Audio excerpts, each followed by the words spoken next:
Yo, what's the deal, fam? What if I told you that Nas, Pete Rock, and Common's engineer gave me the stamp of approval and agreed with some of my thoughts and analysis? Would you believe me? Hey, yo, Eeze. That's Jamie Stope, audio engineer. The World Is Yours by Nas and Pete Rock, Mecca and the Soul Brother, The Main Ingredient, Soul Survivor. He's also recently done Pete Rock and Common's The Auditorium Volume 1. And recently he left some comments underneath some of my videos where I spoke about the chemistry and cohesiveness of Pete Rock and Common. I had the privilege of watching Pete and Common interact while I was recording and mixing the whole album. It's a stellar moment for me in my life as a hip-hop mixer. And yes, Pete Rock is very happy, man.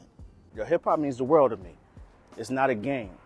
I love it. I enjoy speaking about it and interacting, but this is our culture. And I take my time researching. Why is this important? Nowadays, we've gotten to the point to where we have so many different pundits, but everything is surface level, right? Where if you ask an individual to name an engineer outside of Young Guru, it's crickets. Or asking to name an instrumentalist on To Pimp a Butterfly, and then they'll say, well, I don't need to know all of that. But that's the way casuals think. And it's okay to be a casual. But the issue that we have nowadays is that even the casuals want to be part-time experts. And that's lame. Artists, producers, audio engineers are putting blood, sweat, and tears into their product and projects. And if we're going to be those who critique it or speak about it, we need to at least do our due diligence, right? Know who mixed the records. Know some of the samples that were used and make connections. Because that's what the history is all about. If you're going to speak about a producer, you should know how to turn a drum machine on, you know what I'm saying? If you're going to speak about a rapper, you should have at least wrote a verse in your life.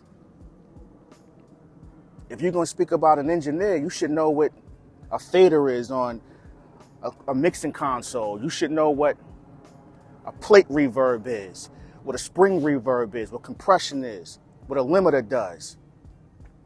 Not that you want to be an expert or take their jobs, but due diligence. We should know these things. We've gotten so far into debate culture and hot takes to where we've taken knowledge off the table. And that is precisely why we've gotten to a point to where you can have someone like a Skip Bayless negatively talk about a LeBron James for years on years and people tune in for entertainment purposes. But what about the education? My job as a content creator is to create thought-provoking content. That's what I want to do, in hopes of having you go down the rabbit hole or even jogging your memory, and then you go on and share the same information to someone else. That's what it's all about. Nowadays, we always talking about hip-hop as a sport. Yeah, that's cool too. Everything ain't about competition though. What about the culture? What about making sure your sport is around 20, 30 years from now and the right things are being passed down? Here's the thing. Hot take culture is a beautiful thing. It leads to views. But the issue arises when you start pushing narratives without providing empirical evidence. And what I'm learning is that the thought-provoking content won't always lead to the views. And that's fine. I'll tell you why. Because I understand that this is a digital footprint. Whenever I decide not to do YouTube videos anymore, I can step away and know that, yo, I left some history behind, some factual history. People may not always agree with what I have to say, and I may not agree with you, but that's what discourse is all about. You ain't got to be yelling and screaming, going back and forth. Adults, we communicate. Because to make your case, even in a court of law, you have to have something called what? Precedents, a blueprint, or something where people can draw back on and relate to your argument or debate or takes or knowledge or statements. That's what it's all about, man. That's what hip hop means to me. To some people, it's just press play and listen.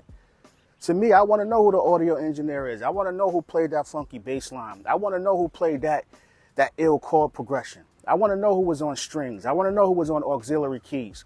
I want to know who did the string arrangements. I want to know who was the assistant engineer, because 5 years from then, they may be the lead engineer. You get what I'm saying? Everybody starts somewhere. But you got to do your homework. And sometimes studying and doing your homework only takes place when you truly love what you're doing. So when you be seeing or hearing all these surface level takes and bland information, a lot of them not even real hip hop heads. They just stumbled upon something that can get some views, get a few dollars, and they recycle the same thing over and over. Same thing. But if you ask them the title of Big Pooh's first album, they can't tell you. If you ask them to name 3 tracks that Havoc produced outside of Mobb Deep, it's crickets. If you ask them to name 5 prevalent hip-hop labels from the 90s outside of Bad Boy, Def Jam, and Death Row, a lot of them can't tell you. This is what it's all about, man. I know we like to press play and be entertained all the time, but it got to be some education involved in it as well. It has to be. It has to be. That's the only way the culture is going to thrive, and that's the only way we're going to get better music, because if you know who did what, that forces you to go back and listen to their work, and then that may inspire you to be better. Hey, yo,